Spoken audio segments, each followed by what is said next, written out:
안녕하세요. 고민하다가 용기를 내서 제 이야기를 언제나 즐겨 찾고 있는 사연에 빠지다의 사연으로 신청해봅니다. 제가 자식이 둘인데 그간 자식들과 친하고 편하게 지내는 엄마라고 스스로 자부해왔건만 어제는 오랜만에 둘째하고 서로 언성을 높이며 싸웠습니다. 자식 농사라는 것이 결코 쉽지가 않네요.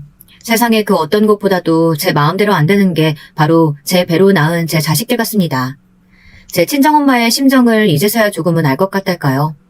그렇다고 해도 친정엄마께서 자식 문제로 마음고생하신 거에 비하면 저는 아직 아무것도 아닐 듯 싶네요.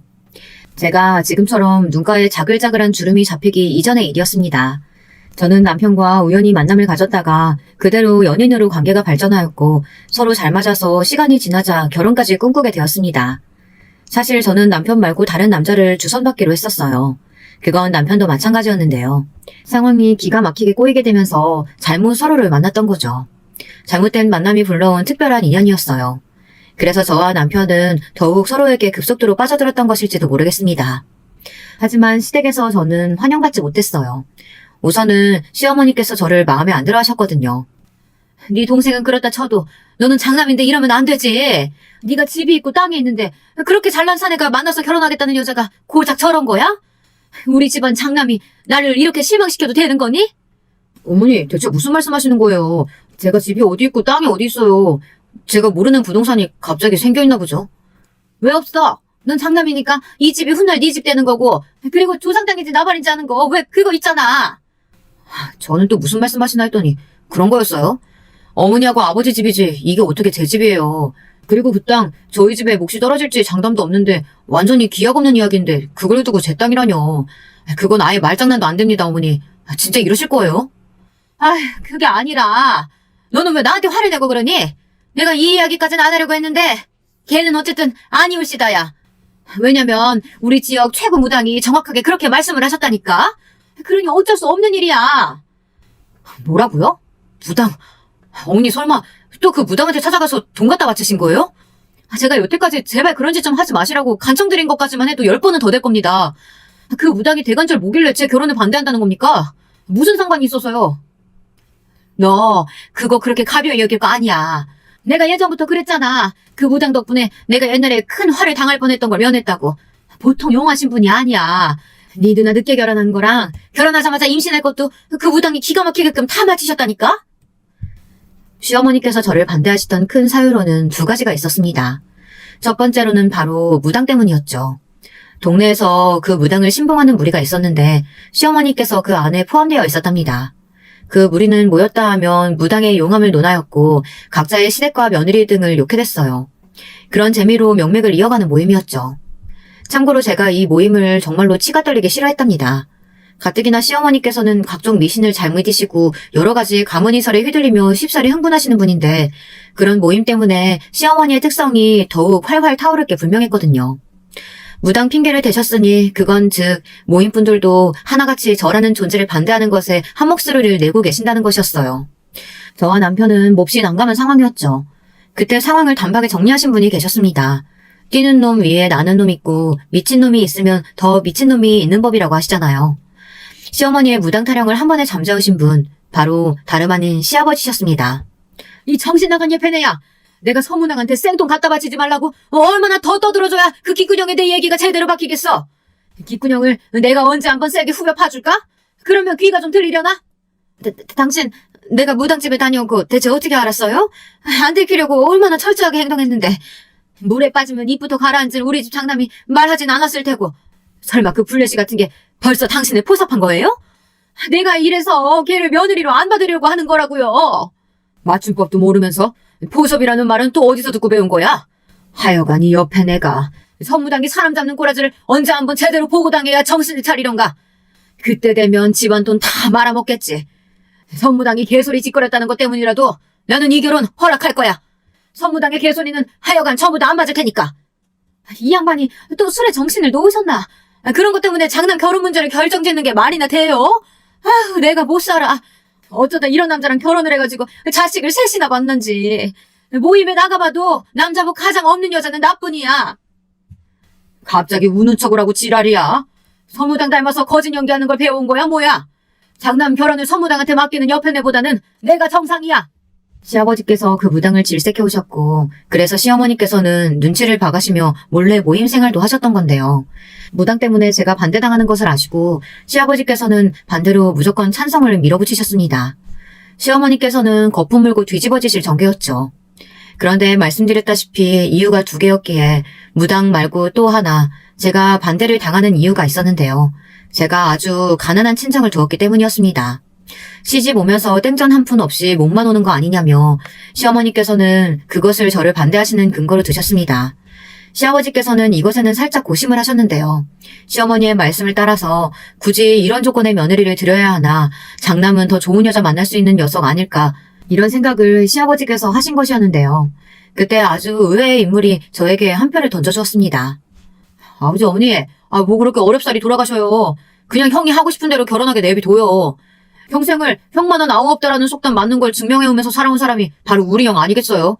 그러니까 결혼도 옳게 선택한 거겠죠. 결혼하게 둬요. 낄낄거리는 웃음과 함께 저에게 찬성표를 던진 인물은 남편의 남동생이었죠. 저에게 시동생 되는 그 인물은 연애하면서 통 본 적이 없었기에 저하고 별로 친하지도 않았고요. 남편과 시동생이 하도 성격이 딴판이라 우애 좋은 형제가 아니었으니 자기 형을 위해서 굳이 발벗고 나섰다고 보기에는 아주 신기했죠. 그런데 그 뒤에 반전이 숨겨져 있었습니다. 시동생을 향해 제가 첫눈에 봐도 엄청 괜찮은 사람인 것 같다고 말을 해준 사람이 따로 있었던 겁니다. 시동생을 일부러 움직이게 만들었던 사람, 바로 시동생의 아내인 제 동서였어요. 나이를 보면 시동생이 일찍 결혼했다기보다는 동서가 일찍 결혼을 한 편이더라고요. 결혼 전에 시어머니께서 저에게 보이신 태도가 심상치 않았던 만큼 결혼하고 나서도 정말 힘들었습니다. 시어머니께서는 저에게 말씀 한마디를 좋게 해주지를 않는 분이셨거든요. 시댁과 집이 그나마 먼 편이어서 그 사실을 위안 삼았습니다.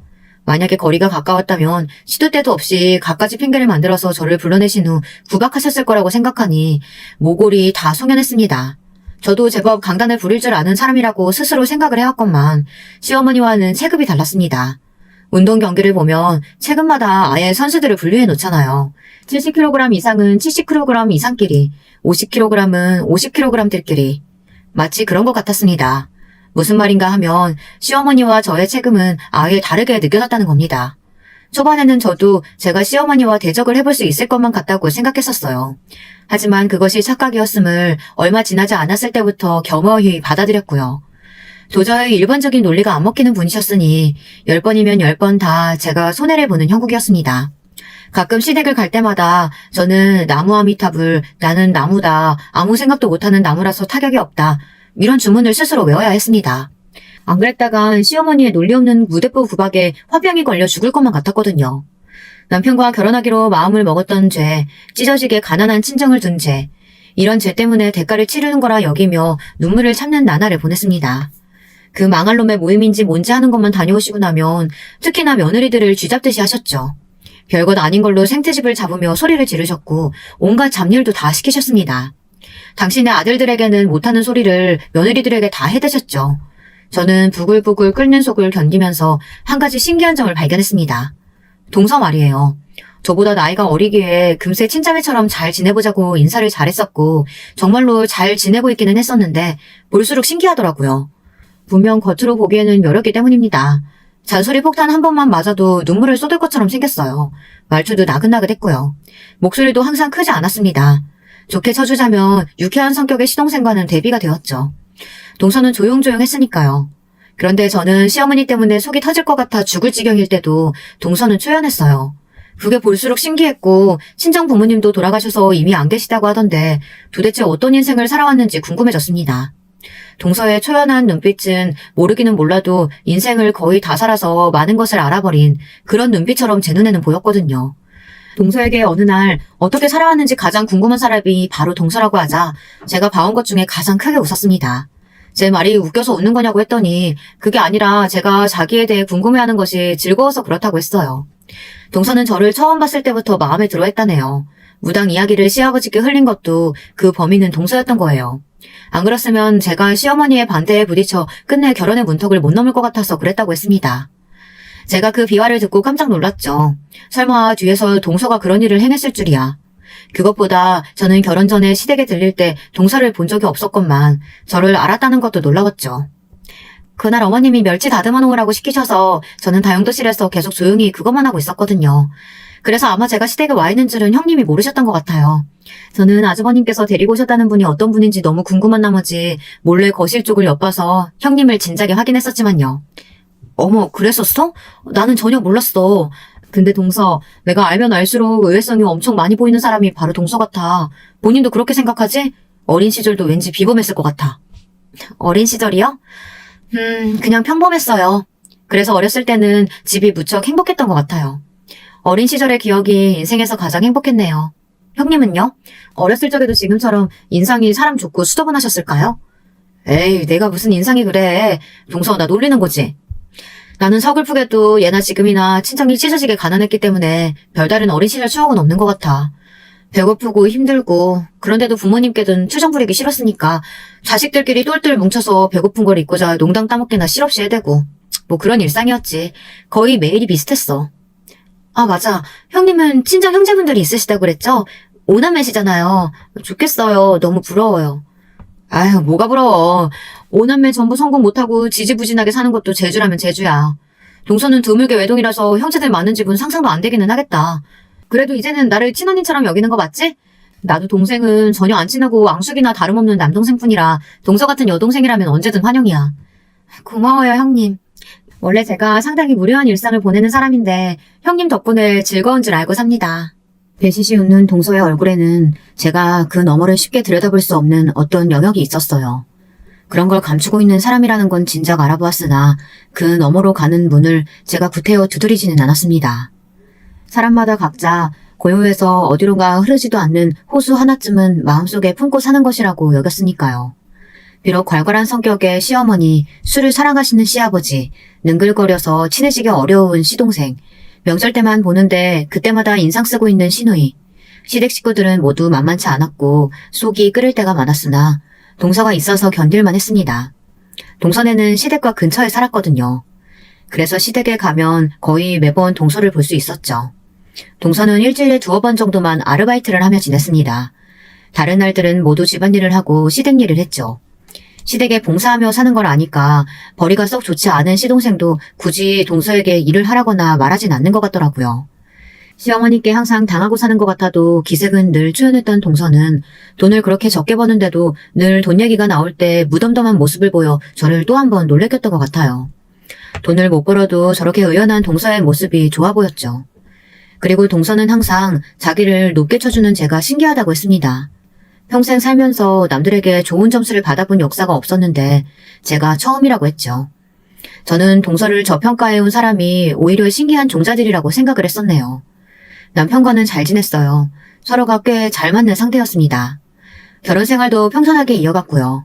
기다리던 임신이 되었을 때는 날아갈 듯이 기뻐서 서로를 얼싸안고 눈물을 찔끔 흘리기도 했었죠. 남편과 결혼하기를 정말 잘했다고 생각했던 순간 중 하나였네요. 하지만 저희 부부에게 안배되어 있던 것이 비극이었더라고요. 저는 만삭이었고 예정일을 며칠 앞두고 있었는데요. 태어날 아기를 기다리며 돈을 더 벌기 위해 무리하게 야근을 자청했던 남편이 늦은 시각에 퇴근을 하다가 깜깜한 길에서 뺑소니 차량에 치여 생을 마감했습니다. 저는 믿을 수 없어서 처음에 눈물도 못 흘리고 있다 극심한 통증을 느끼며 분만실로 이송되어 갑작스럽게 아기를 출산할 때 미친 듯이 울었습니다. 세상이 떠나가라 울었던 것 같네요. 그래서 아기를 낳자마자 혼절했답니다. 모든 기력을 쏟았기 때문이었고 저는 무려 나흘이 지난 뒤에야 깨어났어요. 그리고 저는 일반 병실로 옮겨지자마자 시어머니께 뺨을 맞았습니다. 내가 이래서 너는 안 된다고 했잖아. 용한 문학이 너 반대한 것에는 다 이유가 있었던 거야. 간호사가 놀라서 비명을 지를 정도였죠. 다른 시댁 식구들은 저를 원망하는 시어머니를 아무도 말리지 않았어요. 하지만 딱 한 사람, 동서가 간신히 시어머니의 팔을 잡고 저지했습니다.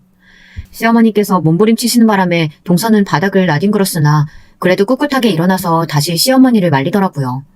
저조차 시어머니를 말릴 수 없어서 그냥 맞을 수밖에 없었으니 동서에게 미안하고 고마웠습니다. 그 모습을 보며 저는 뜨거운 눈물을 흘렸습니다. 저는 남편을 잃었지만 시어머니께서는 자식을 잃은 것이었으니 제가 어떻게 시어머니를 막을 수 있었단 말입니까? 시어머니께서는 제가 낳은 딸을 시댁에 두고 저는 영영 꺼지라고 하셨습니다. 손자가 아닌 건 마음에 안 들지만 장남이 세상에 남기고 간 핏줄이니 애를 써보겠다고 하셨죠. 애를 써주시기를 저는 원하지 않았어요. 당연히 아기는 엄마인 제가 키우겠다고 했고요. 시아버지께서는 술을 마시는 건 집이고 밖이고 가리지를 않는데 집에 갓난 아기가 있으면 불편하다고 하셨어요. 그 황당한 말씀 때문에 제가 아기를 무사히 사수할 수 있었죠. 당연하게 저는 그 이후로 시댁에 발걸음을 하지 않았습니다. 그럴 수밖에 없는 수순이었어요. 동서하고는 시댁의 발길을 끊고 서너 달이 지났을 때 처음 연락을 했었는데요. 그러고 나서도 틈틈이 연락은 주고받았었습니다. 직접 만난 적은 없었는데 남편 기일을 며칠 앞두고 오랜만에 처음 만났었죠. 남편의 기일이 아이의 생일이었습니다. 그게 해마다 너무 서글펐죠. 그런데 동서가 아이 선물을 사들고 온 거예요. 동서, 어쩜 이렇게 귀여운 아기용품을 다 사올 생각을 했어? 정말 고마워. 감동이야. 그간 잘 지냈지? 얼굴 많이 상한 것 같아서 걱정되네. 혹시 무슨 일 있었어? 걱정거리라도 있는 거야? 화장 열심히 하고 왔는데도 형님한테는 다 보이나 봐요. 제가 아무리 힘들다, 아프다, 괴롭다 이렇게 티를 내도 몰라주는 사람들도 참 많던데 형님은 다르신 것 같아요. 그렇게 말을 하며 조용히 웃는 동서가 왠지 안쓰럽게 느껴졌습니다. 저는 무슨 일이 있는 거냐고 캐물었지만 동서는 그저 심란한 일이 좀 있었을 뿐이고 별거 아니라고 말을 정리하였어요. 매사에 저보다 차분하고 의연한 동서니까 그렇다면 그런 줄 알고 저도 질문을 삼켜야겠다고 생각했습니다. 그때는 그게 동서를 위하는 길인 줄 알고 그렇게 했었네요. 저는 동서를 통해서 시댁의 근황을 아주 일부나마 들으면서 지냈고요. 동서의 목소리가 잠겨있는 것 같을 때라든지 그럴 때면 왠지 마음이 좋지 않아 일부러 제가 밝은 이야기를 많이 꺼냈던 것 같아요. 저는 서로에게 도움이 안 된다며 손가락질을 할지언정 어쨌거나 지지고 볶으며 지내는 친정 식구들이 있었기에 늘 이야기거리가 끊이지 않았거든요.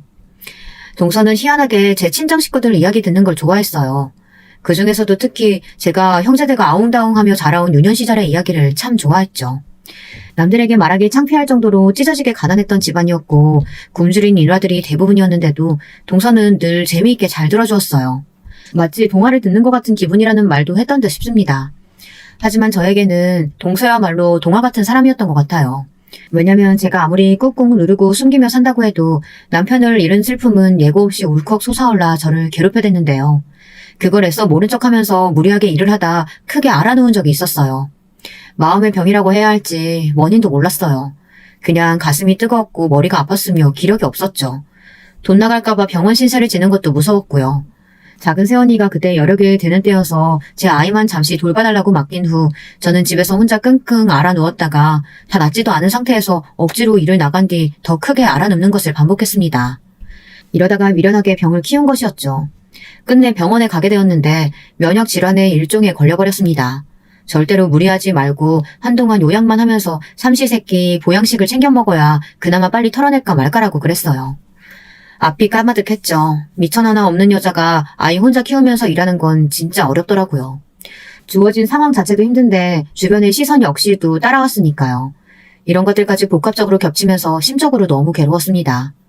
이때 마침 친정언니가 자궁암 진단까지 받게 되면서 아주 난리도 아니었고요. 더도 말고 덜도 말고 수중에 딱 500만 원만 아무 제약 없이 쓸 수 있는 돈이 그 정도만 있어도 행복할 것 같다는 생각이 들더라고요. 제가 하도 그런 생각을 하면서 지냈더니 동서하고 오래간만에 통화할 때 저도 모르게 그런 속마음을 잠시 내비쳤었나 봐요. 사실 저는 하도 혼이 빠져있는 터라 제가 그런 말을 했던 줄도 몰랐어요. 그런데 동서가 저한테 500만 원을 선뜻 건네주었던 것입니다. 동서, 이게 무슨 돈이야? 설마 내가 힘들다고 징징거려서 돈 마련한 거야? 나는 동서한테 신세 지고 싶어서 그런 소리 했던 게 절대 아니야. 동서도 동서의 생활이 있는데 내가 이걸 어떻게 받아? 형님은 은근히 눈치가 좋으시니까 어쩌면 아셨을지도 모른다고 생각하는데 저 사실 수중에 제 재산이 따로 있어요. 제가 쓸 수 있는 돈이 있어서 솔직히 돈에 얽매여서 걱정하며 살지는 않았어요. 그 얘기를 듣고 제가 놀랐다가 가만히 짚어보니 그간 동서가 여러 가지 이야기라든지 고민거리들 이런 걸 이야기할 때 단 한 번도 돈을 꺼낸 적이 없다는 게 생각났습니다. 그리고 동서의 말 맞다나 저는 그 순간 놀라기는 했으나 많이 놀라지는 않았어요. 어쩌면 은연중에 동서한테는 돈이 있다는 짐작을 하고 살아왔던 걸지도 모르겠습니다. 어쨌든 갑자기 이 돈을 어떻게 받나 싶었는데 동서가 하도 완강하게 해서 받고 말았죠. 너무 고마운 돈이었어요. 제가 힘들어서 무너져 내렸을 때 누군가가 대가 없이 이렇게 선뜻 도움을 주었다는 것 자체가 감동이었습니다. 그 돈으로 허튼 짓은 조금도 하지 않고 싶어서 저는 건강 회복에 힘쓰며 마음을 편안하게 지내는 것에 노력하는데 그 돈을 썼어요. 떨이 세일할 때가 아니면 안 사 먹었던 과일도 좋은 걸로 골라다가 사 먹었고요. 샤치인 것 같아서 참았던 영양제 구입도 한 통 했습니다. 무엇보다 아이가 신선한 재료를 사다가 직접 아이한테 먹거리를 만들어 주었죠. 그러면서 일상의 소중함을 느꼈고요. 다시금 달리고자 하는 용기가 생기더군요. 저는 제 몸 상태를 봐가면서 다시 일을 조금씩 다니기 시작했고 적은 금액이지만 따로 돈을 모았습니다. 다 모으면 주려고 했는데 제 처지가 부족했던지라 따로 모인 금액이 200만 원이 달성했을 때 그걸 동서한테 보내주었어요. 동서, 나머지는 내가 천천히 갚을게. 형님, 안 갚으셔도 되는 돈이에요. 아시잖아요. 그런데 왜 힘들게 갚으세요? 이게 당연한 거니까. 받았으면 갚는 게 인생에 지당한 도리 아니겠어? 그러니까 내가 나머지도 꼭 갚을 거야. 이자를 내가 아직 못 쳐주고 있으니까 그게 좀 미안하다. 아, 형님은 진짜 못 당하겠어요.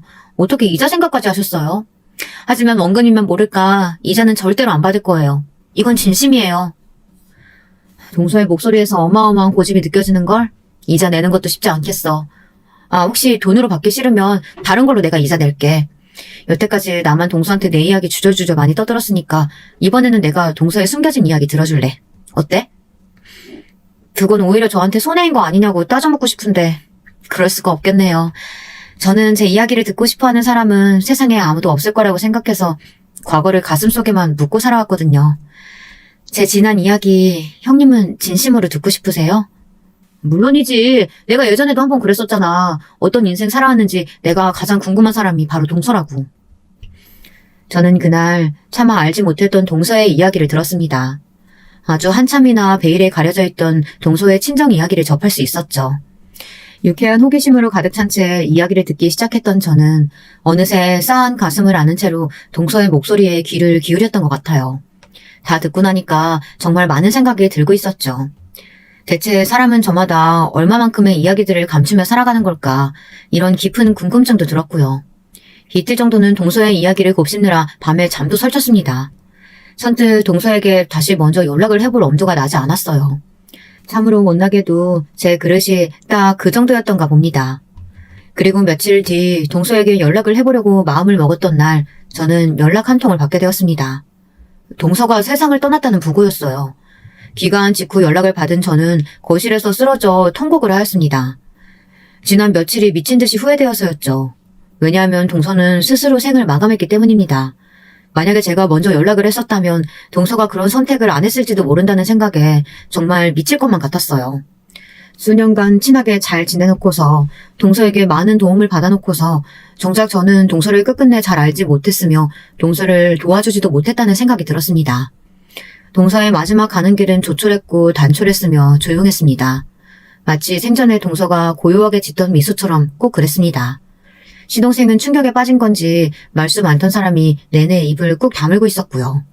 오래간만에 뵙는 시어머니께서는 머리가 아프시다며 계속해서 인상을 쓰고 계셨어요. 얼굴을 비친 시누이는 계속 무표정이었죠. 그리고 시아버지께서는 자꾸 혀를 끌끌대시며 술을 찾으셨고요. 저는 이 사람들이 그나마 진심으로 동서를 애도하고 있기를 눈물로 바랬습니다. 그리고 동서는 이미 떠났지만 저는 동서를 당시에 어떻게 보내줘야 할지 갈피를 못 잡고 있었죠. 바로 그때부터 어마어마한 반전이 드러나기 시작했습니다. 동서가 세상을 등지기 전 저에게 남긴 것들이 있었던 겁니다. 처음에 연락을 받고서는 이게 웬 말도 안 되는 일인가 싶었습니다.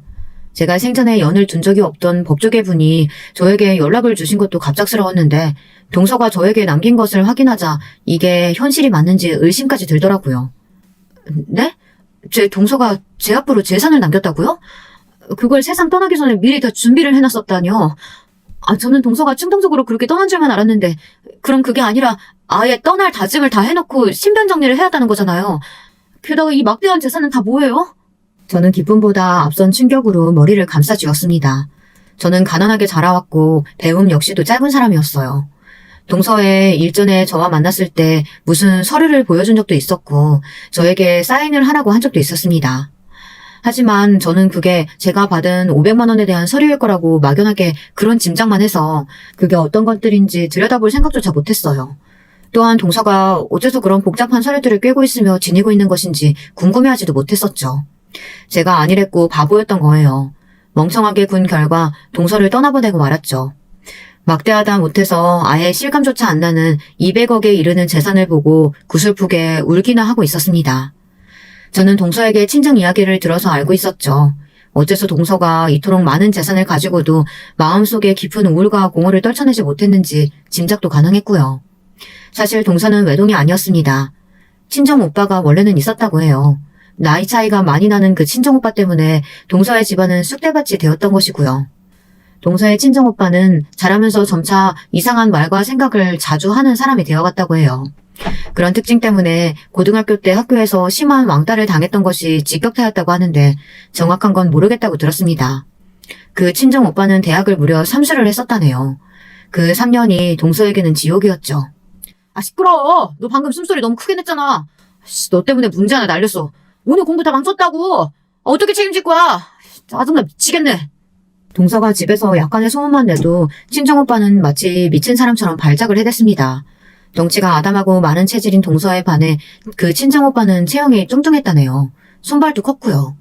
그런 친정오빠한테 뺨이라도 한 대 맞으면 몇 시간은 귀가 울려서 소리도 잘 안 들리고 머리가 어지러워서 동서는 책에 글자가 안 보일 정도였습니다. 그 친정오빠가 재수학원을 안 다녔냐고요? 아닙니다. 동서의 친정은 매우 유복했어요.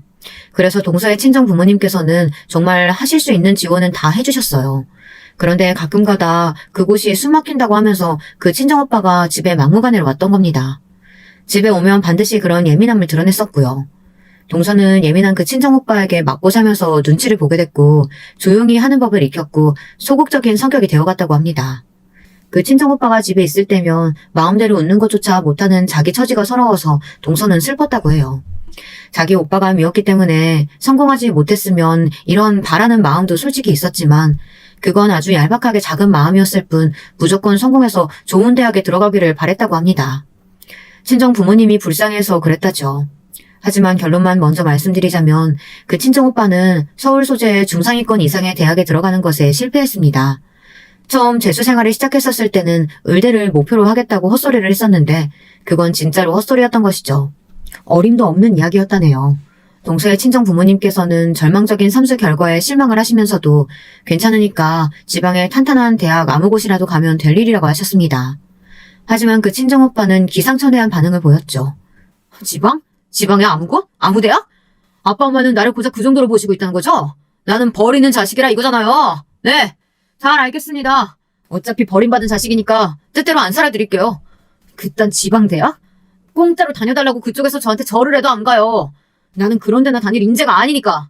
진작 정신 상태가 별로인 줄은 알고 있었지만 그 순간에 진짜 자기 오빠가 미친 게 확실하다는 생각이 들었다고 동서는 회상했어요. 자기 오빠가 말하는 것도 그렇지만 눈빛이 반쯤 돌아 있었다고요. 소름이 끼쳤다고 합니다. 대학도 안 가고 동서의 친정오빠는 찌꺼기 잉여 같은 생활만 계속했어요. 그때는 남자 나이 30이면 대부분 결혼을 하던 시절이었어요. 하지만 동서의 친정오빠는 나이 30일 때 무직이었으며 대학도 안 나온 고졸이었고 군대를 공익으로 다녀온 게 인생의 최대 업적이며 여자를 만나본 경험은 단 한 번도 없었습니다. 사회활동 경력 역시도 없었죠. 억지로 등을 떠밀려서 몇 번 아르바이트를 나가본 적이 있었는데 그때마다 둘 중 하나였어요. 사장하고 싸우거나 손님하고 싸우거나. 동서의 친정아버지가 한 번은 오랜 지인께 부탁을 드려 그분이 운영하시는 공장에 그 친정오빠를 보내본 적이 있었는데요. 그랬다가 어떻게 됐는 줄 아세요? 하마터면 동서의 친정아버지가 오랜 의리를 이어왔던 지인분에게 절연당하실 뻔했습니다. 그 정도였다고 해요. 그런 수준으로 동서의 친정오빠는 구제불능이었습니다. 동서의 친정 부모님께서는 그래서 재산을 감추며 사셨다고 해요. 가뜩이나 망나니 같은 아들이 재산만 믿고 거드름을 피우며 더욱 아무것도 안 할까봐 걱정이 되셨기 때문이죠. 그런 자기 부모 속도 모르는지 친정오빠는 결국 거나하게 사고를 쳤습니다. 당시에 유행하던 컴퓨터 게임에서 알게 된 사람과 현실 속에서 진짜로 만났는데 그 상대가 여자였던 거예요. 난생 처음으로 자기한테 호의적인 여자를 만난 그 친정오빠는 정신을 못 차렸습니다. 그 여자를 만나겠다고 동서의 친정 부모님께 돈을 엄청 뜯어냈습니다. 거기까지는 그렇다고 쳐요. 하지만 그 여자가 임신을 해버린 건 그렇다고 칠 일도 아니었죠. 심지어 임신 7개월이 되어서야 그 사실이 드러났습니다. 제가 부모님도 일찍 돌아가셔서 안 계시고 일가 친척 아무도 연락하는 사람이 없어요. 혼자 작은 원룸에서 살아왔고요. 아르바이트나 근근히 해왔습니다. 배가 하도 겉으로 안 나와서 임신을 늦게 알았어요. 그 여자의 자기소개에 동서와 그 친정 부모님은 완전히 말문이 막혀버렸죠. 그 친정 오빠는 뭐가 그렇게 당당한지 죄송하다는 소리 한 번을 안 했다고 합니다. 가족들만 속 터질 노릇이었죠. 그 여자는 자기가 정신적으로 무척 불안한 상태라고 주장하며 다른 것보다 안정을 취하며 출산 준비를 하고 싶다고 했습니다. 혼인신고나 결혼식 같은 건 아기를 낳고 나서 천천히 해보고 싶다고 했어요. 대체 누구 마음대로 그런 것들을 다 정하는 건지 동서는 어이가 없었죠. 그 친정 오빠가 지원을 해달라고 난리를 쳐대서 동서의 친정 부모님께서는 두 사람이 함께 지낼 투룸 집부터 단기로 일단 구해주셨습니다. 번듯한 곳이었건만 두 사람을 더 좋은 곳으로 마련해줄 수는 없느냐며 툴툴거렸다네요. 자기 오빠의 기행에 면역이 되어 있었다고 생각해왔건만 동서는 피가 거꾸로 솟았습니다. 동서가 이 정도였는데 그 부모님은 어떠셨겠나요? 화병 때문에 쓰러지기 일보 직전이셨죠. 그 여자는 무사히 출산을 했습니다. 그리고 딱 일주일 뒤에 도망을 갔습니다. 그 미친 여자는 쪽지에다 사실 저는 불치병이라서 아기를 키울 수 없습니다. 하늘에서 아기를 응원할게요. 이딴 소리를 휘갈기고 떠났어요. 불치병 같은 개소리에 결국 동서의 친정엄마께서는 쓰러지고 마셨고요. 동서는 더 이상 참을 수가 없었죠. 제발 그만 좀 해. 이게 다 오빠 때문이야. 항상 세상 탓하고 세상 원망만 해왔지. 그런데 아니야. 정답은 오빠야. 오빠 때문에 다 이렇게 된 거라고. 만약 오빠만 없었잖아? 그럼 우리 가족은 정말 완벽했을 거야. 오빠라는 오점이 모든 걸 망쳐놨어. 차라리 삼수 망쳤을 때 그냥 죽지 그랬어? 그때 왜 안 죽은 거야? 그때 오빠만 죽었어도 아버지, 엄마, 나 모두가 고통받지는 않았을 거야. 오빠 때문에 우리는 친척들하고도 못 만나며 살고 있잖아. 어떻게 책임질 거야? 당장 어떻게든 책임져. 그리고 책임질 자신 없으면 차라리 죽어. 그게 가장 오빠가 이 세상에 도움되는 길이니까. 동서가 살면서 그때만큼 정신이 또렷한 적이 없었다고 해요. 그 순했던 동생이 부릅뜬 눈으로 이를 바드득 가며 말하자 그 친정오빠는 넋이 나가버렸습니다. 그러더니 이튿날 술을 마시고서 집에 불을 질렀습니다. 아기가 있는 방에서 방화를 했어요. 아기와 함께 죽을 작정이었던 겁니다.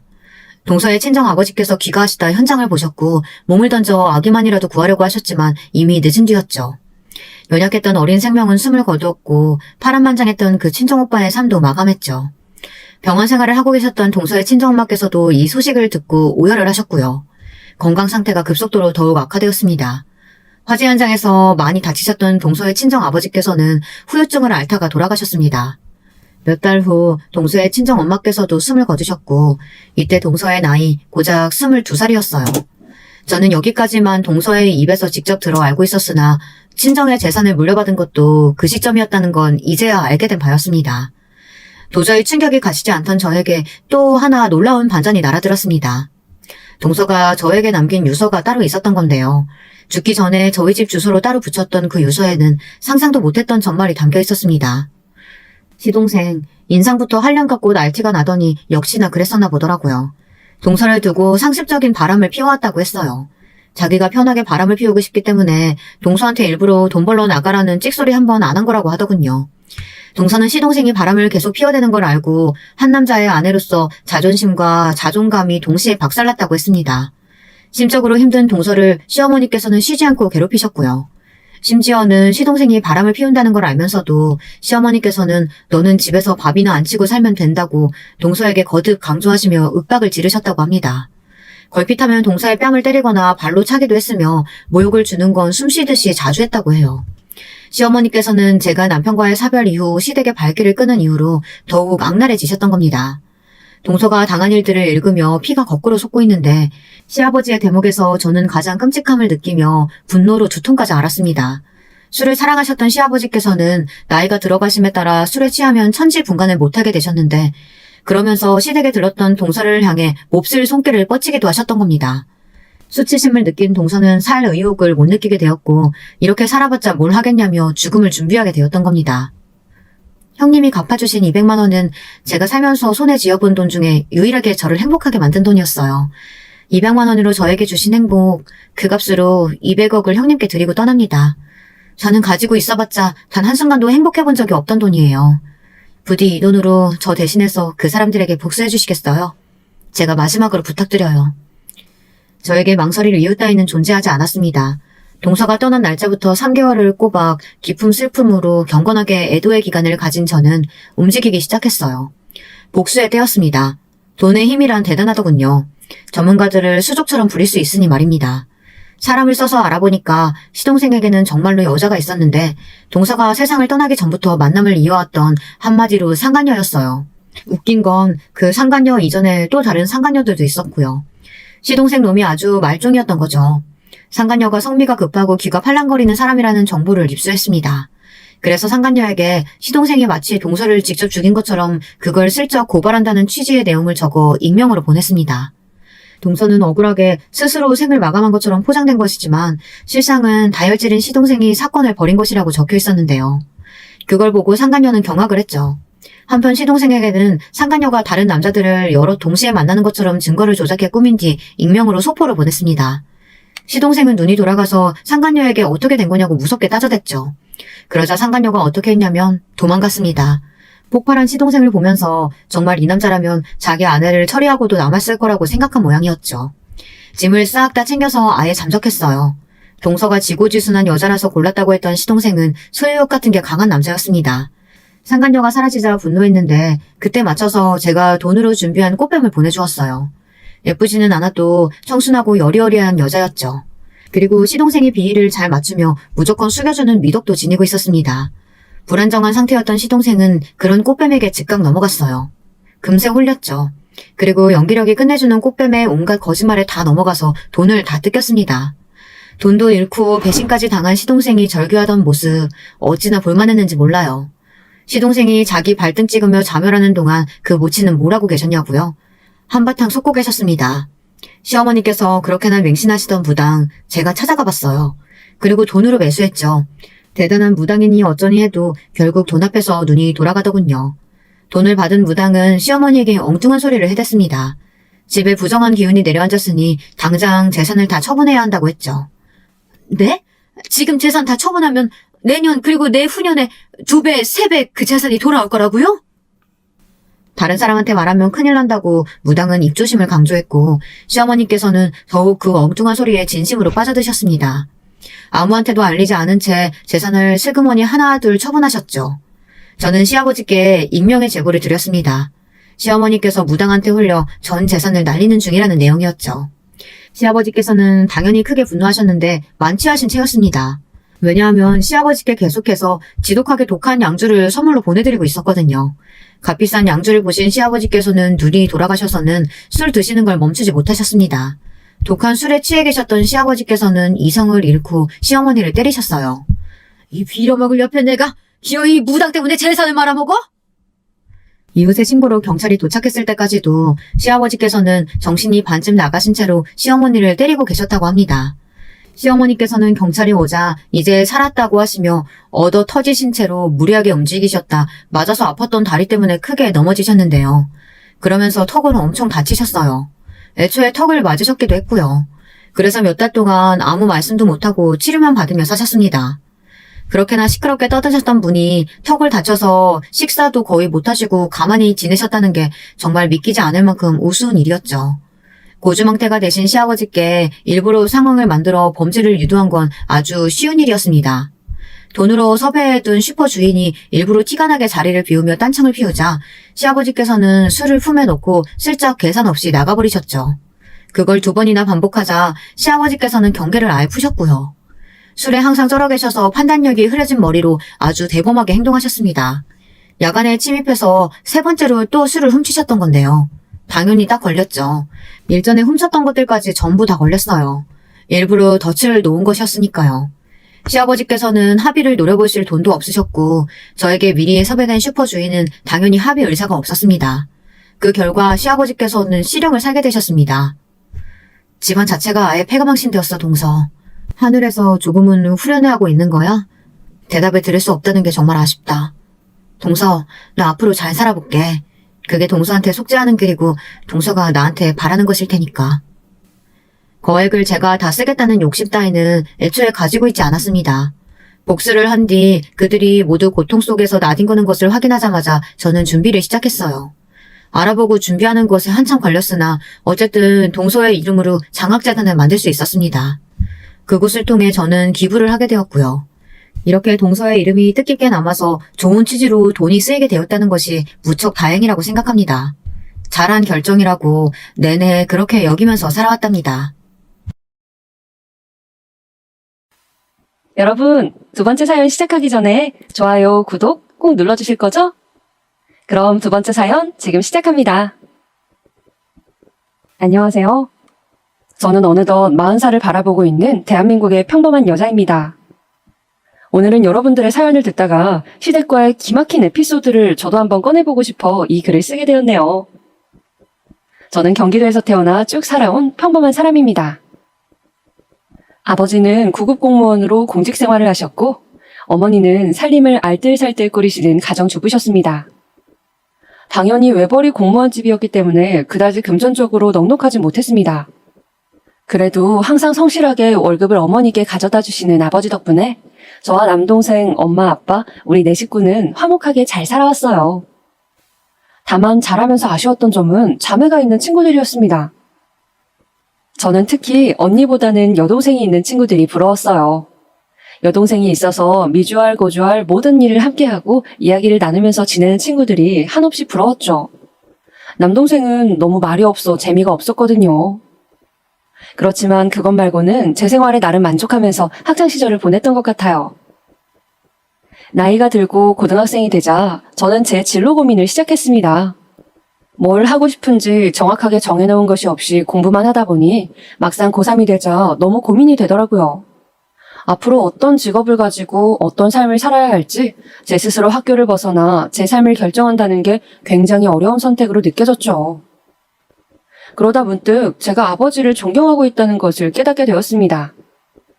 매일 아침 8시에 출근하시고 저녁 6시에 퇴근하시며 시계추처럼 하루를 쌓아오신 아버지의 성실함이 대단하게 느껴지고 저도 하루하루 그렇게 일상을 쌓아가고 나라를 위해서 제 작은 힘이나마 보태는 그런 삶을 살고 싶었습니다.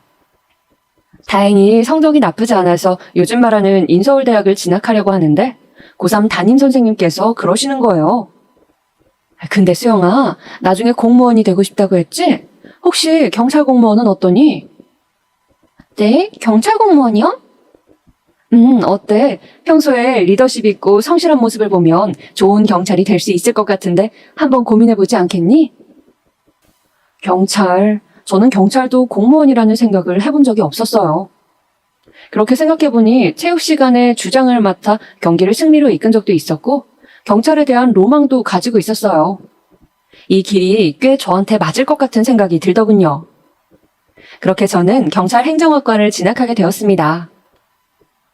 경찰의 꿈을 품고 대학에 가자 고등학교 때보다 더 타이트한 스케줄이 기다리더라고요. 대학 수업을 다니면서 저는 20살이 되면 꼭 해보고 싶었던 카페 아르바이트를 시작했습니다. 그리고 그곳에서 마치 운명처럼 지금의 남편을 만나게 되었죠. 남편은 저와 같이 아르바이트를 하던 제 인근 대학교 경영학과 학생이었는데 저와 동갑내기 20살이었습니다. 같이 일을 하다가 정이 들어서 군대 갈 때 격려도 해주고 전화도 받아주고 하다 보니 군대 제대하기 전에 우리는 사귀는 사이로 발전해 있었어요. 군대 복학해서는 그 사람도 저도 한참 취업 준비로 바빴고 30살이 되었을 무렵 우리는 각자 경찰과 은행원이 되어 사회에서 어엿한 한 몫을 하게 되었죠. 그리고 서로 직장이 확실해지자 결혼 이야기가 나오기 시작했어요. 저는 남친의 부모님께 인사를 드리게 되었습니다. 만나기로 한 장소는 연회장이 있고 개별 룸이 있는 인근에서 유명한 고깃집이었습니다. 특히 돼지 양념갈비가 맛있는 집이었죠. 저는 베이지색 원피스를 입고 멋들어진 자켓도 걸치고 핸드백도 들고 식당으로 갔습니다. 남친의 가족분들은 먼저 와 계시더군요. 그 나이 연배의 평범한 인상이셨고 저를 보고 미소를 보내셨습니다. 다행히 저를 마음에 들어 하시는 것 같았어요. 특히 어머니께서는 저를 보고 아가씨가 너무 곱다며 그래 경찰을 한다고 들었는데 일이 험하지는 않냐고 걱정을 해주셨어요. 저는 주로 행정 업무가 많아서 괜찮다고 말씀을 드렸죠. 어머니는 아파트 상가에서 국수집을 운영하셨는데 다음에 국수 먹으러 오라고 살갑게 말씀해 주셨어요. 저는 저에게 호의적인 어머니의 모습을 보면서 긴장을 털어낼 수 있었습니다. 저는 남친의 가족분들을 보고 나니 아, 이 집에 시집 가면 마음 편하게 살 수 있겠구나 그런 생각이 들었습니다. 그만큼 부모님들이 인상도 좋으시고 푸근하신 느낌이었거든요. 그렇게 우리 커플은 1년여의 시간을 더 연인으로 보냈어요. 남친도 직장에 적응할 시간이 필요했고, 저도 직장에 적응하느라 정신이 없었기 때문에 한동안은 결혼 생각도 하지 않고 바쁘게 보냈죠. 그런데 저희가 그렇게 있는 것이 못마땅하셨는지 양가 부모님들이 계속 둘 다 직장도 안정되어 있는데 그만 결혼을 하는 게 어떻겠냐고, 서로 잘 맞고 그런데 괜히 시간 끌면 틀어질 수도 있다면서 재촉을 하셨습니다. 그래서 양가 부모님 등살에 우리는 30대가 되고 막 결혼을 하게 되었습니다. 결혼을 하고 신혼여행을 가고 정신없이 지내다 보니 결혼 후 1년쯤 지나서 아기가 생겼습니다. 저와 남편은 기쁜 마음으로 태교를 하고 무사히 아기를 출산했어요. 말로만 듣던 출산의 고통은 제가 상상한 것보다 훨씬 더 끔찍했습니다. 무통주사를 맞았음에도 불구하고 정말 사람이 견딜 수 있는 고통의 수준이 아니었어요. 저는 너무 고통스러운 나머지 마지막에 힘을 잘 주지 못해서 굉장히 고생을 했는데, 나중에는 아기도 나오지 않고 너무 힘들어서 남편에게 말했습니다. 나 수술한다고 해. 그냥, 사모분의 경우는 수술을 하는 것도 괜찮을 것 같습니다. 지금 좋지 않아요. 그런데 의사쌤도 수술을 권하고 있는 와중에 남편이 갑자기 수술 동의를 망설이는 것이었어요. 그러지 말고 아기한텐 자연분만이 좋다는데 조금만 더 힘줘보면 안 될까요? 네? 자기야, 나 지금 너무 힘들다니까. 그러면 한 번만 더 힘줘보시고 간호사가 올라가서 누를 겁니다. 한 번만 기계식 분만 시도를 해볼게요. 갑자기 산소 호흡줄을 끼고 있는 제 위로 간호사가 올라왔습니다. 그리고 제 갈비뼈 부분에서 아래로 쑥 나고 제 배를 힘껏 누르더군요. 저는 마지막으로 있는 힘껏 힘을 주었습니다. 그 순간 의사쌤은 마치 뚫어뻥같이 생긴 걸로 아기 머리를 붙여 꺼냈어요. 응애! 응애! 그렇게 우리 아기는 우여곡절 끝에 세상에 태어났습니다. 저는 마지막에 남편이 수술을 망설인 것이 좀 섭섭했어서 저는 지나가듯이 한번 물어봤었습니다. 근데 자기야, 아까 왜 수술 동의하는 거 망설였던 거야?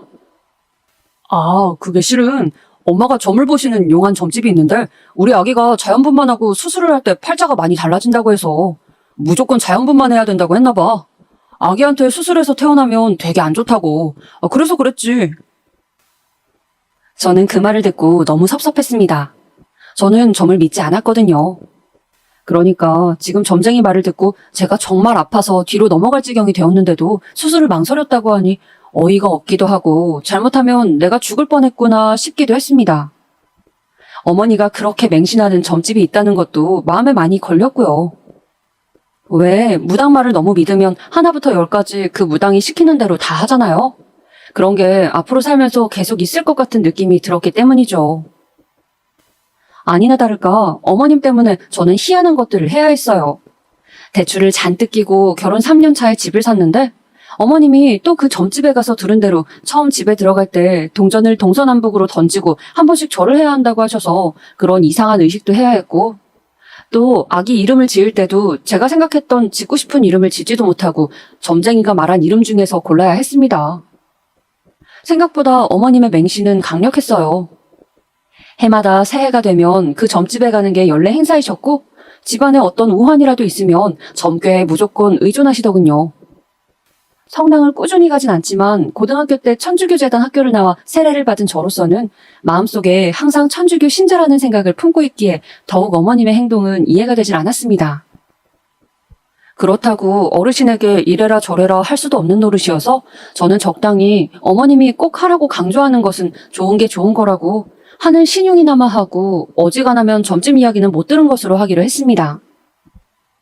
그렇게 제가 결혼한 지 3년쯤 되었을 무렵 남편의 남동생인 도련님이 결혼을 한다는 소식이 들려왔습니다. 대학교 동아리에서 만나 친구로 지내다가 사귄 지 1년쯤 되었다는데 여자친구 직업이 의사라고 하더군요. 시부모님은 직업 좋은 며느리가 너무 흡족하셔서 싱글벙글 웃으며 너무 좋아하셨어요. 소위 말하는 사자 직업을 가진 것이니까요. 저도 의사 동서가 기대가 되었습니다. 어떤 사람일지 궁금했어요. 결혼을 하고 싶다고 시댁의 동서가 인사를 오던 날 저와 신랑도 아기를 데리고 시댁으로 갔습니다. 어머님은 예비 동서가 인사를 온다고 저를 일찌감치 불러 음식을 하셨는데 무슨 잔칫날도 아니고 잡채 전에 난리가 났습니다. 의사 동서에 대한 기대감으로 어머님은 들떠 계셨죠.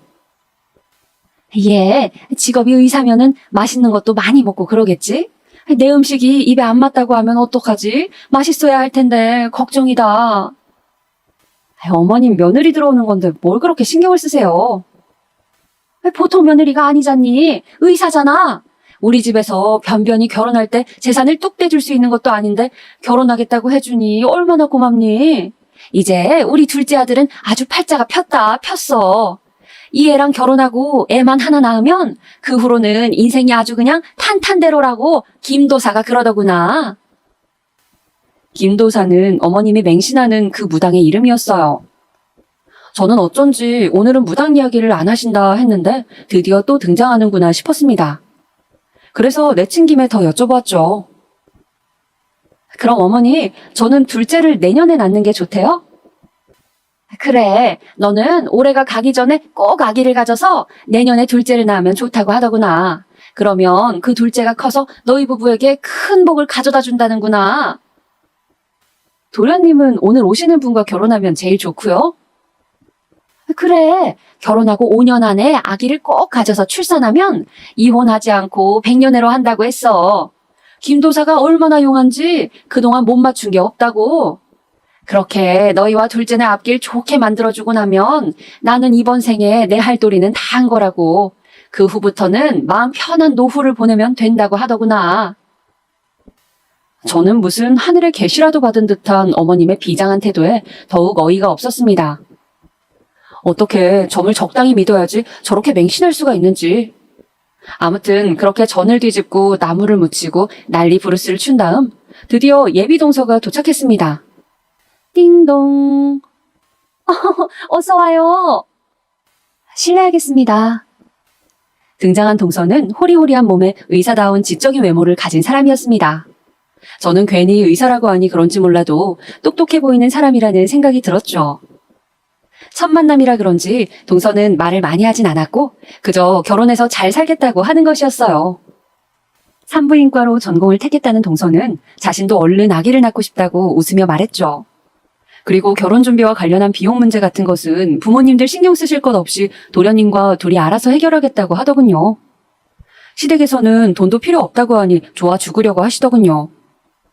어머님은 김도사가 올해 대운이 들었다고 하더니 정말 그 말이 맞다며 기뻐했고 남편은 어떻게 동생 녀석이 저런 여자를 데리고 왔나 신기해하며 온 가족이 마치 무슨 로또를 맞은 듯 기뻐했어요. 저는 둘째 며느리 덕을 얼마나 보려고 저렇게 좋아하나 시댁의 속물적인 반응에 어이가 없었지만 뭐 저하고는 별로 상관없기에 그냥 가만히 있었습니다. 아랫동서이니 그냥 지나치게 버릇없지만 않으면 같은 며느리 처지로 그닥 제가 좋을 것도 없고 안 좋을 것도 없으니까요. 그렇게 도련님은 집에 인사를 온 지 6개월 만에 후딱 결혼식을 올렸습니다. 결혼식을 마치고 신혼여행을 다녀오고 집안 행사들에서 저는 동서와 좀 교류를 할 수가 있었어요. 동서는 점잖은 사람이었지만 자신의 일에 대해서는 자기 위주의 생각이 아주 컸고 자신의 생활이 중요한 사람이었어요. 뭐랄까 이기주의는 아닌데 개인주의라고나 할까요? 그렇지만 분명히 자신만의 상식에 대한 생각은 분명한 사람이었습니다. 어머님의 김도사 맹신에 대해서 저는 살짝 동서의 의견을 물어봤어요. 동서는 다른 종교가 없기도 하고 어머님이 그렇게 믿으신다면 자신도 협조하는 모습을 보여드려야겠다고 하더군요. 그 부분이 어머님에게 중요한 부분일 수도 있다면서요. 그렇게 동서는 어머니와 친해져 보겠다고 같이 점집에 다녀오는 것이었습니다. 형님 있잖아요. 진짜 그 김도사님이 제가 의사 공부할 때 시험 한번 망친 것까지 다 맞추더라니까요. 정말 대단하시죠? 어쩜 그렇게 쪽집게 같은지 진짜 신기해요. 재미있던데요? 다음에 다 같이 가보는 건 어때요?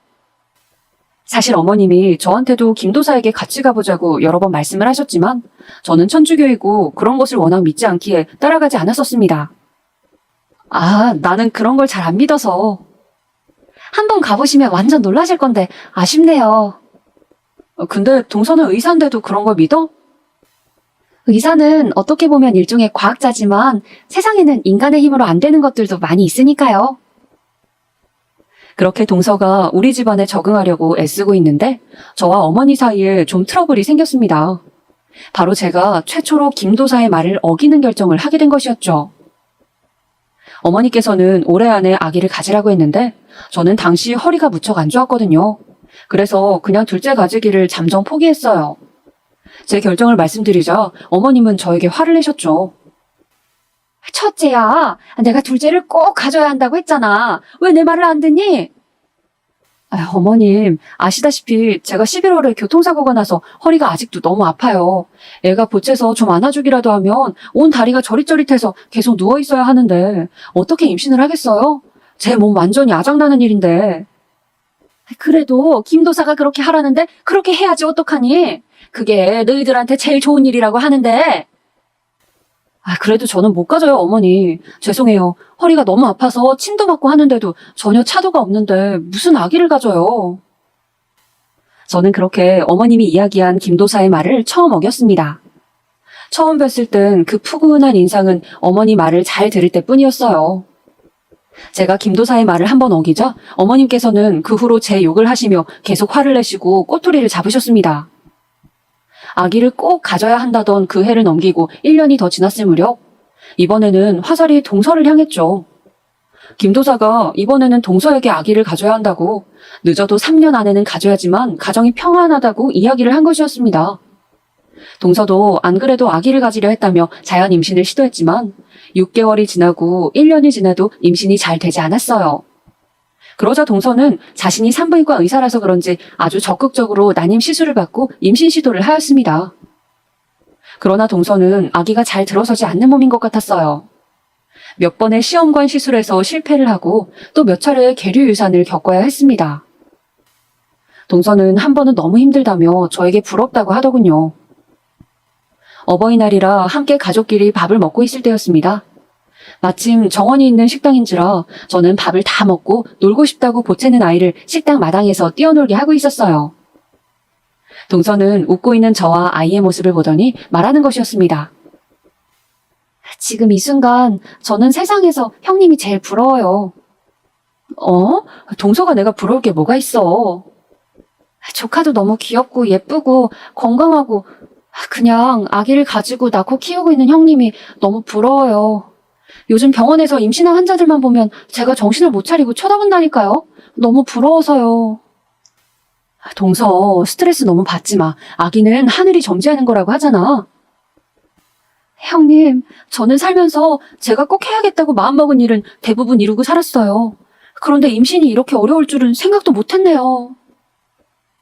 동서가 그렇게 임신 때문에 속을 썩이고 있을 즈음 저에게도 큰일이 생겼습니다. 바로 엄마가 위암 판정을 받은 일이었어요. 어느 날 바로 밑에 동생이 전화가 왔습니다. 누나, 왜 무슨 일이야? 왜 그래? 말을 좀 해봐. 엄마가 위암이래, 위암. 뭐? 저는 그 길로 집으로 달려갔어요. 집에는 병원에 다녀왔는지 약봉지와 망연자실 앉아있는 제 동생의 모습, 그리고 방에 들어가 누워 계신 엄마가 있었죠. 그냥 소화가 안 되는 것 같아 병원에 갔더니 위암이라고 했다는 겁니다. 저는 너무 놀라 병원을 여러 군데 가보자고 했어요. 그렇게 몇 군데 큰 병원을 다녔지만 모두 위암이라고 하더군요. 그것도 좀 진행이 된 상태라고요. 마치 하늘이 무너지는 것 같았습니다. 이제 겨우 저 시집 보내고 손주 커서 학교 가는 거 볼 날만 기다렸는데 평생 고생만 한 우리 엄마가 암이라니. 저는 한동안 엄마를 돌보는데 제 모든 노력을 다했어요. 좋다는 것을 구해서 드리고 수시로 집에 들러 먹을 것을 챙기고 병원 갈 때마다 모시고 갔죠. 그런데 하루는 시댁 가게에 들렸더니 시어머니가 그러시는 거예요. 아가, 요새 바쁘니? 한 번씩 나와서 가게 일도 돕고 하더니. 어머니, 제가 말씀을 못 드렸죠? 저희 어머니가. 그거라면 들었다. 편찮으시다고? 그런데 뭐 요새 세상에 암이 흔하잖아. 별일이야 있으시겠니? 네? 아니, 가게 일도 좀 돕고 아기 돌보는데 신경 써야지. 하루 종일 친정에만 매달려 있는 것 같아서 보기가 좀 그래서 말이다. 엄연히 출가 외인인데 안 그러냐? 저는 어머니 말에 울컥하고 올라오는 기분이었지만 어른인지라 같이 따질 수도 없고 그냥 말없이 못 들은 걸로 하자라고 속으로 되뇌이며 참고 있었습니다. 제 표정이 안 좋은 것을 본 남편이 와서 저에게 오늘은 그만 가라고 하면서 저를 끌고 밖으로 나갔어요. 저는 저를 붙잡고 나가는 남편도 그 순간 너무 미웠습니다. 당신은 당신 어머니가 저런 막말을 하는데 어떻게 나만 끌고 나올 수가 있어? 자기야, 기분 안 좋은 건 알겠는데 당신 어머니가 뭐야? 그리고 우리 부모님이 아직 장모님이 심각한지 잘 모르셔서 그래. 가벼운 남들도 많잖아. 그런 건 줄 아시는 거야. 좋게 생각하자, 어? 그래도 그렇지. 어떻게 아픈 우리 엄마에 대해서 그렇게 말씀하실 수가 있어? 미안해, 자기야. 섭섭한 마음 이해해. 내가 사과할게, 어?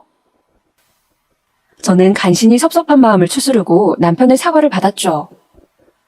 엄마는 완전 말기는 아니었지만 후기에 해당했고 이미 전이가 조금 되어 있다는 소견을 받았어요.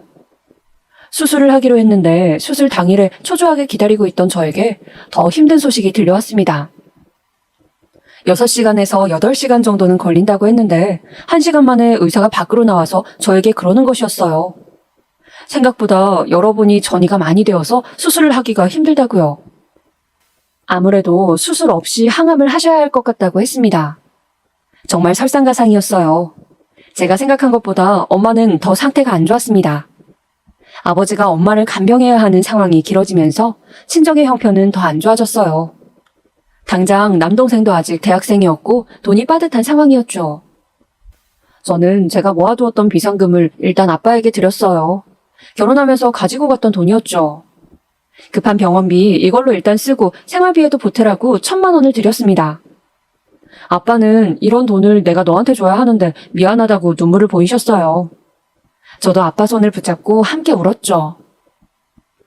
우리가 함께 노력하면 엄마는 꼭 좋아지실 거라고 저는 그렇게 아빠를 붙잡고 눈물을 흘렸습니다. 그렇게 엄마는 수술을 하지 못하시고 항암 치료를 시작했어요. 날이 갈수록 수척해지고 머리도 빠지는 엄마를 보면서 제 마음도 찢어져 갔습니다. 항상 여자는 나이가 들수록 머릿결 관리가 중요하다며 신경 쓰시던 엄마였는데 머리숱이 거의 없어지자 항상 모자를 쓰고 계시는 엄마의 모습이 너무 마음이 찢어지는 것 같아 저는 엄마 병문안을 다녀오는 날이면 그렇게 지하철 화장실에서 울고 또 울었습니다. 정말이지 제 인생의 본질이 고통이라고 하지만 이렇게 괴롭고 힘들 줄이야. 저는 이 시간이 어서 지나가기를 빌고 또 빌었습니다. 그러나 저의 바람과는 달리 적극적으로 치료를 하는데도 엄마는 급속히 안 좋아지셨어요. 나날이 쇠꼬챙이처럼 말라가고 식사도 편하게 하시지 못했죠. 저는 엄마를 생각하며 울고 지내는 날이 많았습니다. 시댁과 남편이 뭐라 하든 안중에도 없었어요. 내 부모, 배 아파 저를 낳고 키우고 돌봐준 엄마가 지금 돌아가실지도 모른다는 생각을 할 때마다 그 사람들이 무슨 말을 하든 상관없었고 오직 엄마 생각만 날 뿐이었습니다. 그렇게 반쯤 넋을 놓은 채로 지내고 있는데 하루는 시어머니가 저를 끌고 한의원에 데리고 가더군요. 어머니, 한의원은 왜 가는 거예요? 둘째 아기 잘 들어서라고 보약 한 제 지으려고 한다. 네? 내가 점집 가서 점괘를 보니까 말이다. 둘째가 빨리 아기를 가져야 한다는구나. 네가 아기를 안 가지는 바람에 우리 집안 기운이 다 빠져나가고 있대. 그래서 둘째가 아기를 가져야 그 기운이 돌아온다고. 그 아이가 우리 집안을 일으킬 아기라는구나. 그래서 둘째 몸 좀 따뜻하게 할 수 있는 한약 지으러 간다. 어머님 죄송하지만 혼자 가시면 안 될까요? 제가 지금 그런 걸 신경 쓸 정신이 아니에요. 김도사가 그랬어. 꼭 너를 데리고 가라고. 그래야 너한테도 좋고 둘째한테도 좋다고 말이야. 그리고 산 사람은 살아야지. 어차피 곧 가실 양반한테 그렇게 마음 쓰고 힘들어하면 뭐하니? 네? 지금 뭐라고 하셨어요, 어머니? 우리 엄마 아직 안 죽었어요. 살아 계시다고요. 사과하세요. 지금 하신 말씀.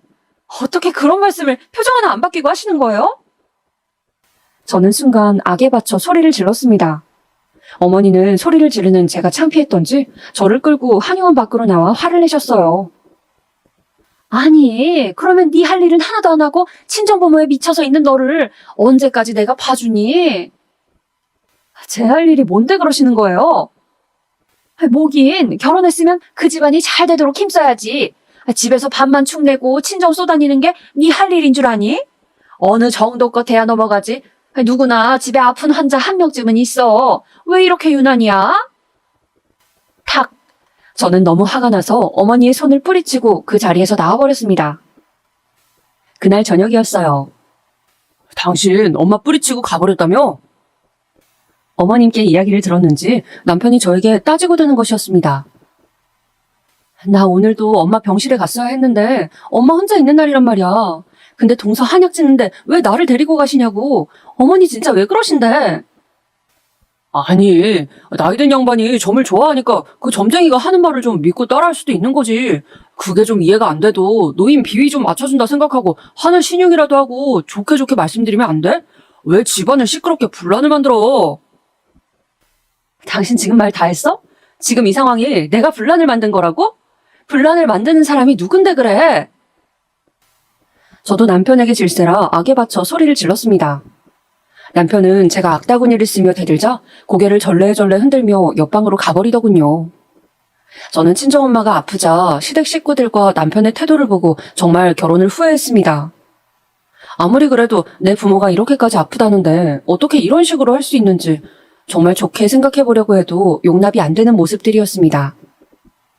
그 후에도 친정엄마 때문에 시댁과 또 트러블이 있었습니다. 바로 남편의 사촌동생의 결혼식이었습니다. 남편의 작은아버지에게 아들이 둘 있었는데 둘 다 노총각으로 집안 어른들이 장가를 못 가서 어쩌냐고 크게 걱정을 하고 있었어요. 그런데 그중 헬스 트레이너를 한다던 사촌이 장가를 가게 된 것이었죠. 당연히 시댁 식구들은 크게 기뻐했어요. 그리고 집안에 큰 경사라는 듯 당연하게 모두가 간다고 생각을 했죠. 그런데 하필 결혼식 장소가 제주도였습니다. 스몰 웨딩으로 제주도 레스토랑을 빌려서 하루 종일 식을 진행한다고 하기에 저는 엄마도 돌봐야 하고 한두 시간이면 몰라도 하루 종일 빼서 제주도까지 가기는 좀 힘들겠다고 남편에게 말했죠. 그러자 남편과 시어머니가 난리를 치는 것이었습니다. 당연히 가야지 무슨 말도 안 되는 소리냐고 제가 인간이냐며 남편과 시어머니는 불같이 화를 내는 것이었어요. 아니, 우리 엄마가 지금 아파서 죽네 사네 하는데 내가 그 결혼식을 꼭 가야 돼? 그냥 당신 사촌동생 결혼식일 뿐이잖아. 당신 혼자 다녀와도 되잖아. 우리 집에 오랜만에 있는 결혼식이고 모든 친척들이 다 올 텐데 며느리가 돼가지고 그 행사에 안 간다는 게 말이 돼? 왜 말이 안 돼? 사정이 있으면 못 갈 수도 있는 거지. 무슨 군대도 아니고 왜 꼭 가야 하는데? 됐다, 말을 말자. 넌 무슨 인간 말종이냐? 그렇게 남편은 시댁의 사촌 결혼식이 무슨 안 가면 죽는 행사라도 되는 양 말도 안 되는 며느리 돌이 운운하면서 저에게 화를 내는 것이었습니다. 엄마는 아프고 시댁에서는 날이 갈수록 저를 몰아세우고 저는 너무 힘이 들었습니다. 무엇보다 인신공격을 하는 그 말투들이 자려고 자리에 누우면 떠올랐어요. 뻑하면 친정엄마가 아파서 신경 쓰이게 한다느니 곧 죽을 사람이라느니 시어머니는 함부로 말하는 정도가 나날이 심해졌어요. 시부모도 부모라는데 어떻게 어르신들이 그런 식으로 말을 하는지. 신랑도 처음에는 양쪽을 말리다가 나중에는 자기도 힘들다며 이제 친정일 그만 신경 쓰고 남동생에게 엄마 챙기도록 하면 안 되겠냐고 말했습니다. 저는 기가 막혔지만 그냥 당신은 신경 쓰지 말라고 그런 거 바라지도 않는다고 하고 말았죠. 그러는 와중에 엄마는 나날이 안 좋아졌습니다. 저는 엄마를 보러 가는 날이면 마음이 칼로 도려내는 것처럼 아파서 항상 퉁퉁 부은 눈을 하고 다녔죠. 그런데 의사가 한 번은 비급여 신약 이야기를 하는 거였어요. 아직 보험 처리는 안 되지만 좋은 항암제가 있는데 기존 항암제가 부작용이 심하고 몸 전체에 탈모를 유발한다든지 밥을 잘 못 먹게 된다든지 하는 힘든 점이 있는 반면에 암세포만 찾아서 없애는 표적 항암제라는 것이 있다고 그걸 한번 시도해보면 좋겠다고 하시는 거예요. 지금보다는 훨씬 경과가 좋을 거라고요. 문제는 그 치료 자체가 비급여다 보니까 너무 비싼 것이 문제라고 했습니다. 저는 그 말을 듣는 순간 드디어 하늘에서 한 줄기 동아줄이 내려오는 것 같았어요. 돈이 문제가 아니었죠. 뭐라도 해서 엄마가 살 수 있다면 가릴 게 없었습니다. 동생에게 돈이 있냐고 급하게 물어봤지만 동생은 생활비 때문에 알바비도 몇 달째 미리 가불하고 있다며 도저히 여력이 없다고 했어요. 도저히 1,000만 원 가까이 되는 돈을 만들 길이 없다고. 제가 모아둔 돈도 저번에 생활비로 쓰시라고 아빠를 드렸고 결국 저는 의사 동서를 찾아갔습니다. 동서에게 만나서 커피나 한잔 하자고 했더니 동서가 안 그래도 드릴 말씀이 있다며 자신이 일하는 병원 앞 커피숍에서 보자고 하더군요. 동서 잘 지냈어? 여기 아이스라떼가 맛있는데 그거 시키지 그랬어. 아, 그냥 커피를 한동안 마시면 안 될 것 같아서요. 커피 요새 안 마셔? 실은 형님, 나 임신한 것 같아요. 동서는 활짝 웃으며 저에게 임신을 한 것 같다고 말하는 것이었습니다. 정말? 와, 너무 축하해. 그동안 마음고생 심했잖아. 너무 축하해, 진짜.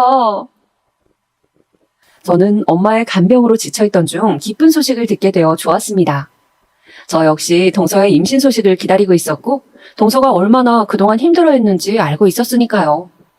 동서는 저를 보더니, 그런데 무슨 하실 말씀이 있으신 거냐고 묻더군요. 동서 실은 우리 엄마 아픈 거 알고 있지? 네, 위암이시라고. 좀 어떠세요? 그것 때문에 내가 꼭 써보고 싶은 약이 있는데 그게 비급여라 너무 비싸서 돈이 좀 필요해. 남편은 그 돈이 없을 것 같고 혹시 나한테 돈 좀 빌려줄 수 있을까? 시댁 식구들한텐 비밀로 하고 말이야. 그런 일이라면 당연히 제가 도움이 되어드려야죠, 형님. 정말 힘내세요. 네?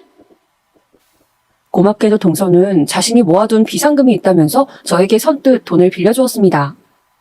저는 동서에게 빌린 돈 이외에도 약값이 계속 들어갔기 때문에 신랑 몰래 대출을 받았습니다. 당시에는 남편에게 말도 없이 대출을 받는 것이 두렵지도 않았습니다. 이판사판이었죠. 대출을 받겠다고 말하면 또 얼마나 시어머니와 함께 친정에 신경 그만 쓰라는 둥 그런 소리를 할지 뻔했기 때문에 말하고 싶지 않았습니다. 다행히 제가 경찰 공무원이라 대출은 쉽게 나왔죠. 비싼 약을 맞고 엄마가 어서 툭툭 털고 일어나시길 비는 마음만 간절했습니다. 그러나 저의 이러한 노력이 무색하게 엄마는 결국 세상을 떠나셨습니다. 마치 미라처럼 바싹 마르셔서 말이죠. 오히려 그동안 많이 울어서인지 엄마의 임종 순간에는 눈물이 나지 않았고 그저 비현실적으로만 느껴졌어요. 만지면 바스라질 것 같이 뼈만 남은 엄마의 손을 잡고 그저 엄마의 눈을 한없이 바라봤습니다. 평생을 자식 키우느라 뼈 빠지게 고생한 우리 엄마. 죽는 순간까지도 남편 걱정, 자식 걱정만 하는 우리 엄마. 저는 엄마의 마지막 모습을 오래오래 눈에 담아두고 싶었습니다. 마지막 순간에 엄마는 저를 바라보며 제 행복을 기원하셨어요. 그리고 아주 중요한 말씀을 해주셨죠. 제 가슴에는 엄마가 남긴 유언 한마디가 깊숙이 새겨졌습니다. 수영아, 너 자신을 위해 살아. 그 누구도 대신 살아주지 않는 네 인생이란다. 네, 엄마. 저 그렇게 할 거예요. 저 자신을 위해서 살아갈 거예요. 저는 굳은 결심을 했습니다. 앞으로 더 열심히 잘 살겠다고. 제가 사는 모습을 엄마가 하늘에서 보고 웃을 수 있게 하겠다고. 그렇게 눈물의 장례를 치르며 저는 엄마를 떠나보냈습니다. 발인을 하고 집으로 돌아오는데 엄마의 마지막 관속 모습이 아른거렸어요. 엄마가 너무 보고 싶었습니다. 이제 엄마 없이 남동생과 살아가야 할 아빠도 너무 걱정이 되었죠. 저는 며칠을 그저 아무것도 먹지 않고 누워 잠만 잤습니다. 아무것도 하고 싶지 않고 아무 생각도 들지 않았어요. 정말 산 시체처럼 저는 그렇게 시간을 보냈습니다. 남편과 아이가 저를 걱정해서 먹으라고 할 때만 간신히 한숟갈을 뜨고 또 누워 있었죠. 그렇게 일주일이 지났을 무렵 시댁에서 다 같이 저녁을 먹는 자리가 있어 저는 남편과 아이만 보내려고 했습니다. 그런데 남편이 또 혼자 있으면 굶을 것 같다며 재수 씨도 산 달이 3달인가 아무튼 얼마 안 남았다는데 가서 인사도 하고 좀 기운을 차려보면 안 되겠냐고 하도 부탁을 하기에 내키지 않는 발걸음을 시댁으로 향하게 되었습니다. 제가 도착하자 시댁 식구들은 걱정스러운 눈빛으로 저를 맞이해 주었습니다. 그 와중에 시어머니는 기분이 안 좋으신 것 같았지만요. 아직도 제가 어머니 말씀을 안 듣고 둘째를 안 가진 것이 불만이신 건지 저도 더 이상 신경 쓰고 싶지도 않아 힘없이 자리에 앉았습니다. 형님 오셨어요? 뭐 좀 드셔야죠. 동서가 제가 반가웠는지 벌떡 일어서서 부른 배를 안고 제가 먹을 것을 챙겨주려고 일어섰습니다. 그 순간이었어요. 쿵! 동서가 그만 발을 헛디뎌 넘어져 버린 것이었습니다. 하필 그것도 앞으로요. 동서는 배를 움켜잡고 비명을 질렀어요. 배가 119 불러줘요. 동서는 신음소리를 내며 땀을 뻘뻘 흘렸고 모두가 너무 놀라 혼비백산해서 구급차를 불렀습니다. 동서는 그렇게 구급차에 실려갔어요. 저도 너무 놀라서 그저 그 자리에 가만히 앉아있다가 그만 집에 가라고 시어머니가 말씀하셔서 집으로 왔습니다. 그러고 3시간여가 지났을까? 갑자기 띵동 띵동 초인종이 울리는 것이었어요. 쾅쾅쾅쾅. 누군가 우리 집 문을 세게 두드리는 소리도 들렸습니다. 누구세? 너 때문에 네가 악기를 달고 와서 우리 손주가 나가 죽어. 갑자기 달려든 시어머니가 제 머리채를 잡았습니다. 저는 너무 놀라 허우적대며 시어머니의 앙칼진 소나기에 끌려다닐 수밖에 없었어요. 어머니, 왜, 엄마, 왜 이래요? 엄마! 어머니는 한참을 그렇게 제 머리채를 잡고 뒤흔들더니 씩씩대며 놓으시더군요. 유산했단다. 김도사가 안 그래도 한동안 널 집에 들이지 말라고 했거늘 다들 안쓰럽다고 기어이 불러서는 둘째가 그렇게 힘들게 가진 아기 유산했다고. 다 너 때문이다. 집안 말아먹으려나. 어머니는 그렇게 계속 악다구니를 쓰셨습니다. 저는 어머니의 말씀에 너무 어이가 없어서 헛웃음이 나더군요. 어머니, 아직도 그 점쟁이 타령이세요? 그래서 돌아가신 우리 엄마가 악귀가 되어서 동서 아기를 데려갔다는 거예요, 지금? 그걸 말이라고 하세요? 어떻게 부모 잃은 제 앞에서 그런 말씀을 하실 수가 있어요, 어머니? 저는 너무나 괴로워 가슴을 쥐어뜯으며 울부짖었습니다. 사람이 사람으로 태어나 어떻게 이렇게 모질고 자기 입장밖에 모를 수가 있는지, 할 말 못할 말 가리는 게 그렇게 힘든 일인지 저는 더 이상 시모를 보고 싶지가 않았습니다. 너무 정이 떨어지고 끔찍했어요. 그래서 그 길로 이혼하자는 말만 남기고 짐을 싸서 아이를 데리고 친정으로 가버렸습니다. 그렇게 친정에 와서 지낸 지 3일째 되던 날, 저는 꿈을 꿨습니다. 꿈속에는 돌아가신 어머니가 희한하게도 무당옷을 입고 점집처럼 보이는 곳에 앉아 계셨어요. 그런데 어머니는 저에게 자꾸 자신이 입은 옷을 가리키는 거였습니다. 저에게 뭔가 이야기를 하고 싶으신 것 같았어요. 저는 엄마를 부르다가 그만 잠에서 깨고 말았습니다. 깨어난 후 골똘히 생각에 잠겼죠. 왜 엄마가 무당옷을 입고 있었을까? 혹시 나에게 뭔가 할 말이 있었던 것은 아닐까? 그렇게 몇 날 며칠을 생각하다가 저는 김도사를 찾아가 보기로 했습니다. 아무래도 엄마가 입고 있던 무당옷이 김도사를 뜻하는 것 같아서였죠. 예약을 하고 점을 보러 간다고 핑계를 대서 저는 김도사를 만나러 갔어요. 김도사는 50 중반쯤 되어 보이는 남자였는데 제 사주를 봐주고 이혼을 고민한다고 했더니 대뜸 그러더군요. 시댁이 별나 아주 특이해. 그래요? 어떻게 특이한데요? 아기를 낳아야 돼. 그래야 모든 것이 내려가. 애군이 씻겨. 아기요? 아기 없지? 딱 보니까 없구먼. 아기 낳을 거 아니면 이혼해. 올해 안에 아기를 낳아야지. 그게 아니면 살기 힘들어. 저는 김도사가 뭔가 엉터리 같다는 생각이 들었습니다. 어떻게 우리 시어머니 마음을 잡았는지 몰라도 아기 이야기를 하는 게 고정 레퍼토리 같았어요. 그래서 저는 김도사에 대해서 더 알아봐야겠다고 마음을 먹었습니다. 제가 직업이 경찰인지라 저는 혹시 이쪽에 기록이 있나 싶어 김도사의 신상을 찾아봤어요. 사실 그렇게 해서는 안 되지만 김도사의 신상을 알아보니 세상에 김도사는 사기죄로 복역한 전과가 있는 사람이었어요. 말 그대로 사기꾼이었던 겁니다. 저는 김도사가 사실은 사기꾼이라는 사실을 알아내고 어떻게 이 사실로 시어머니를 기함하게 할지 고민했어요.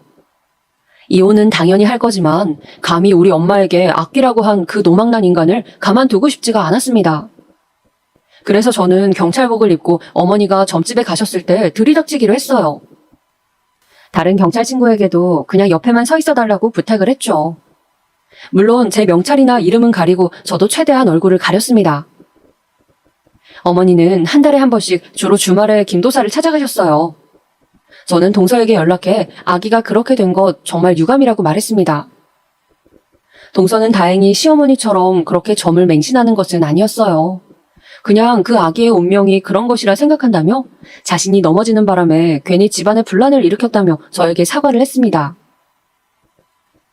저는 동서에게 미안하지만 혹시 어머님께 다음에 김도사를 만날 때 같이 가자고 떠보면서 언제 가시는지 좀 나에게 알려달라고 부탁을 했어요. 그렇게 저는 둘째 주 토요일이라는 날짜를 알아냈습니다. 그리고 김도사의 점집에 들이닥쳤어요. 벌컥 문을 열고 들어서자 어머니가 김도사 앞에 앉아 뭐라고 이야기를 하고 있는 모습이 펼쳐져 있었어요. 저는 그 앞에서 목소리를 굵게 바꿔내면서 말했습니다. 김명준 씨, 당신을 사기죄로 서로 연행합니다. 아니 왜 그래요 또? 나 감옥 잘 갔다 왔는데? 네? 형사님들이세요?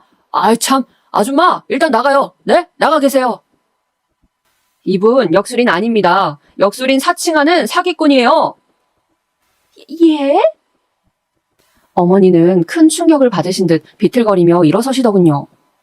그동안 김도사의 말을 듣고 투자도 많이 하고 많은 것을 정했는데 사기꾼이라는 정체가 밝혀지니 많이 놀란 듯 보였습니다. 저는 그렇게 김도사에게 겁을 주고 어머니에게 김도사의 정체를 까발렸어요.